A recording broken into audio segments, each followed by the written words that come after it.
It takes some of the wear and tear out of the journey with some of our equipment. At any rate, the rubber-soled shoes, I think it was.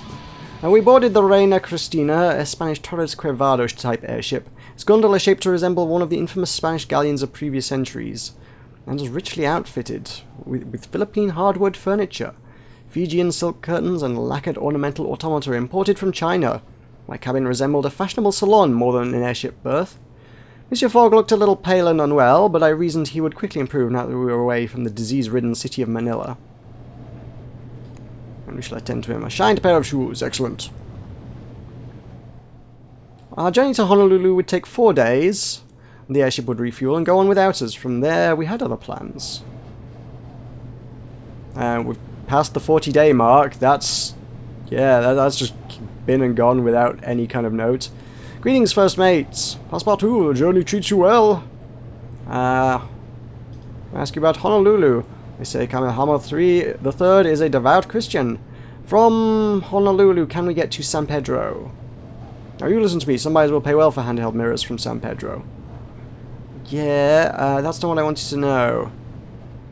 From Honolulu, can we get to... Where is Pitcairn Island? I don't know where I would even be heading with that one. I know I can get to Acapulco. Port Moresby is backwards. That is backwards. Tabatinga? Where is that? Again, don't know where that is. I will ask him about Pitcairn Island, I suppose. Please, monsieur, I must go, but we will talk again. Alright, fine. Curious. Where would Pitcairn Island be?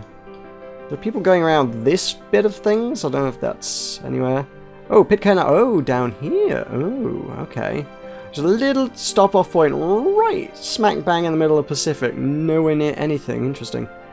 That would wind you up in Lima, I suppose. Okay. Where are we? We have stopped at an event. I presume you failed an opportunity to brush one's mustache, I suppose. But hey. The Filipino crew spoke a mix of Tagalog and Spanish, all mixed in with Lascar sailors' cant, which utterly fascinated me, although I did not have the skill to understand it.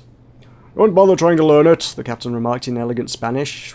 That was not a Spanish accent, but I'm not going to attempt that. We've been over that. You need a sailor's heart to do so. Do you know it? I asked slyly. I am the captain of the ship you're travelling on, he replied, with a glitter in his dark, thick-lashed eyes. You should hope I have a sailor's heart. I have one as well. I stepped closer, raising my chin in challenge.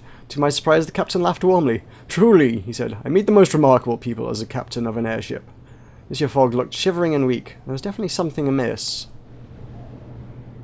Oh, he's not doing too great.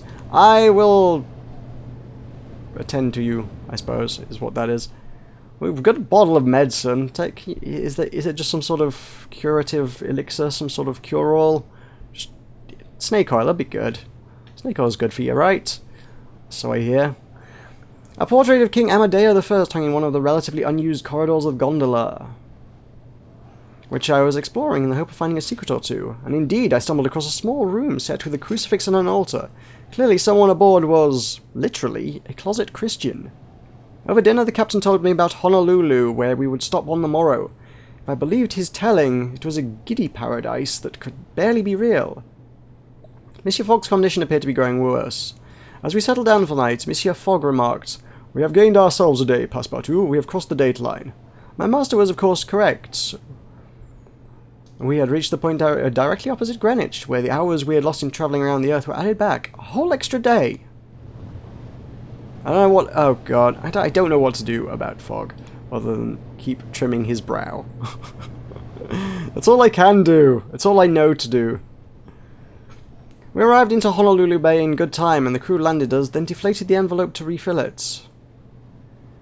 It was a while before we could retrieve our things, so I spent time walking the beach, watching sharks frolicking in the crystal water. After Manila, this place was a paradise on Earth. Then we were finally discharged from our duty as passengers, and the airship lifted away into the sky. We haven't landed yet. There we go. Right, market. Yes, that magnifying glass is worth 260. That's really not worth doing. Valuable in Gastown and Houston, maybe. Burlington, Omaha, New Orleans. Not quite going there just yet. Well, valuable in Acapulco. These are all kind of expensive things to buy in the first instance, though. I don't know how much I would make out of them. Panama's not worth a lot. That I paid 4 quid for. That can go in there. Railway whistle? Nah. 20? We do have I have the full rest and recuperation set. It is a complete set here, and I really feel like that should, you know, be useful for, you know, healing Fog. He's not looking too great, right? Hanging on to that. Hanging on to that might as well. Oh, they're kind of expensive. Are any of these where I'm going to be landing? They kind of aren't. I don't think I'm going to land in Gastown, if I'm honest. Yeah, I can probably check it in the morning at any rate. And I failed to explore today. Oh well, we shall pass the night here. Hopefully we can get Monsieur Fogg over the 50 mark. Monsieur Fogg cast up his accounts, as the English say, all over a shrub, and then fell into a feverish daze. We were forced to stay put. The local doctor says my master has contracted cholera and must wait until he is recovered. Cholera! No doubt our stay in Manila is responsible for his malady. Oh no! Ah, I was wondering what was going on with that. I have travelled to Manila before, and he hasn't fallen ill. Admittedly, there are actually other options available in Manila that didn't pop up this time, and I took them, and he was totally a-okay. This time just put a blanket around him, he'll be right. Ah, look at this number. Look at this down here. Look! 0. 0! I don't think we can't go anywhere while that's 0. He just won't leave if it's 0. We now know the route to San Francisco, though, which is... Actually, that's really good. Actually, I'll take San Francisco. I'm at my wit's end, my man. Yes, I know. Hotel. Hotel. My master cannot seem to keep down a bite of food or a sip of water. He bears it all with uncomplaining silence. But I will not record the detail of his suffering here. This is most unpleasant. Oh, Lord, this is 2 major setbacks I've had. Monsieur Fogg decided we had dallied long enough, and... Oh, I can force him to stay. Oh, this... Like I say, I was trying to do this sort of on a whim, but... I can't see this ending well if I just up and go.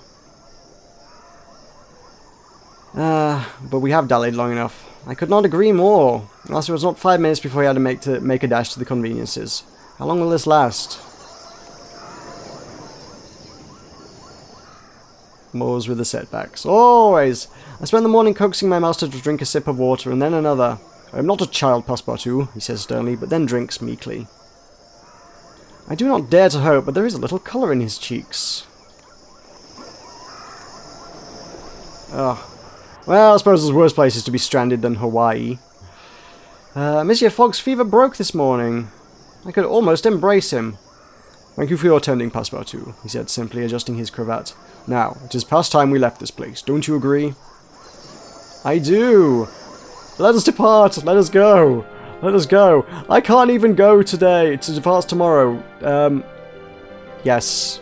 Go. Now. Yeah. I'm not going to wait till tomorrow. We have waited far, far, far too long.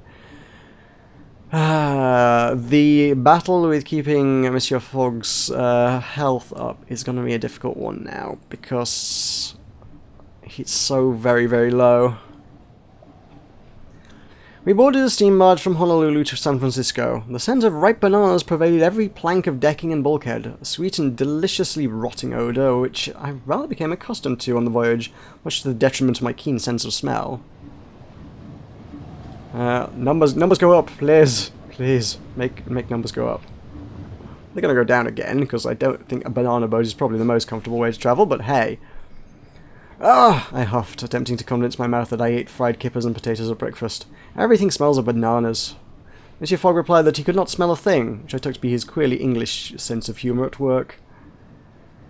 Still, if bananas were to be the worst of my troubles aboard this boat, then that would be no bad thing.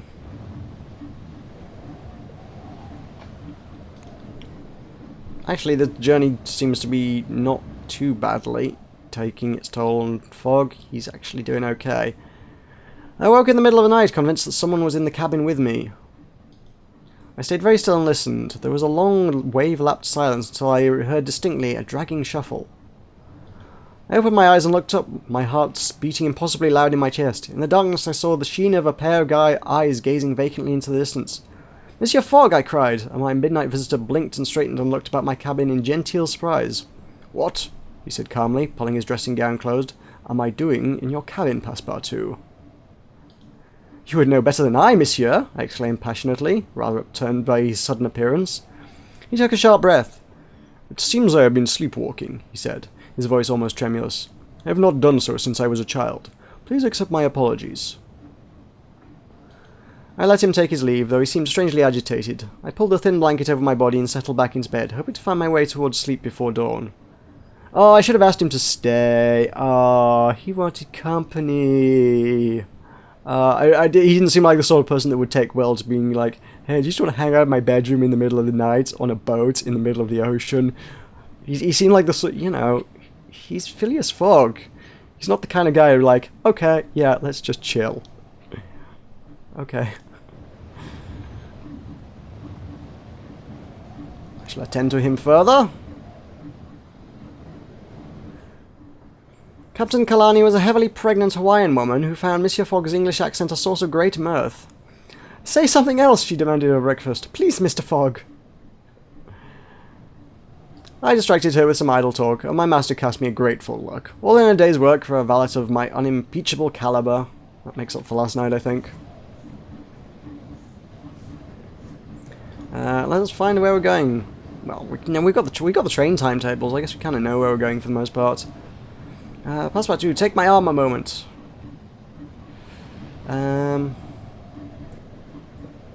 I hate that you can't zoom out on these conversations. It just ends the conversation if you try and zoom out on these. That irks me somewhat. San Francisco to... I don't really need to ask around any of these things, do I? What about San Francisco? I'm sure you know all about San Francisco. They say that San Francisco is one of the most advanced American cities. Can we... I guess the white ones are ones that we know, and yellow ones are routes that we don't know. Right. Yeah, white ones that change subject to. Yellow is there a route there? How many playthroughs of this game have I made? I've kind of only just particularly clocked that that's the thing. It should be more obvious to me, but I am a slow learner. Las Vegas. No such route, I'd wager, but answer me this. Do you have any children yourself? One day, perhaps. You should get a move on, you're not getting any younger. What do you know about San Francisco? There are many Chinese immigrants in San Francisco. Can you travel to San Pedro? Yes, you can get to San Pedro from San Francisco by fishing boat, but the journey is a tiring one. From San Pedro to Acapulco? Absolutely, one can fly aboard the Bonaventura from San Pedro to Acapulco. Yay, we had a nice conversation. Okay, we're going all the way down the coast. Look, if I wanted to go to Acapulco, I would have done it on the airship. That's the long and the short of it. I would have just taken that airship straight there. I didn't need to take the long and expensive way round. Christ almighty, the journey from Honolulu to San Francisco cost more than it would have done just to have taken the airship straight to Acapulco. If I'd just taken the straight through route to Acapulco, that would have been okay. Yeah. How that would have worked with the whole cholera thing, I'm not sure about, though. Cholera was an issue that I've not encountered before. I awoke to a frantic knocking at my door and opened it to find Monsieur Fogg actually wringing his hands. "Passepartout," he said, his breath hitching. "Come quickly." "What is it, monsieur? What is wrong, monsieur?" I cried, certain that something truly unspeakable was afoot. And I was not wrong. My master opened the door to his cabin to reveal Captain Kalani, red-faced and moaning upon his bed. She turned her baleful gaze in our direction. "I am having my baby early," she hissed, and sweat upon her upper lip. "You must help me." What should I do? I intended to ask a question, but it came out more like a shout. "Will one of you hold my bloody hand and the other fetch some blasted water?" she retorted. I glanced at Monsieur Fogg, who said, "I will fetch the water," and left me to hold Captain Kalani's hand. "Are you in much pain?" I asked inanely. She gave me a look so full of venom that I felt a sudden sweat pricking my brow. Then she moaned aloud. Monsieur Fogg returned with a bucket of water, but our respite was short-lived. Captain Kalani parted her knees. "One of you," she said, authoritatively, "must catch the baby."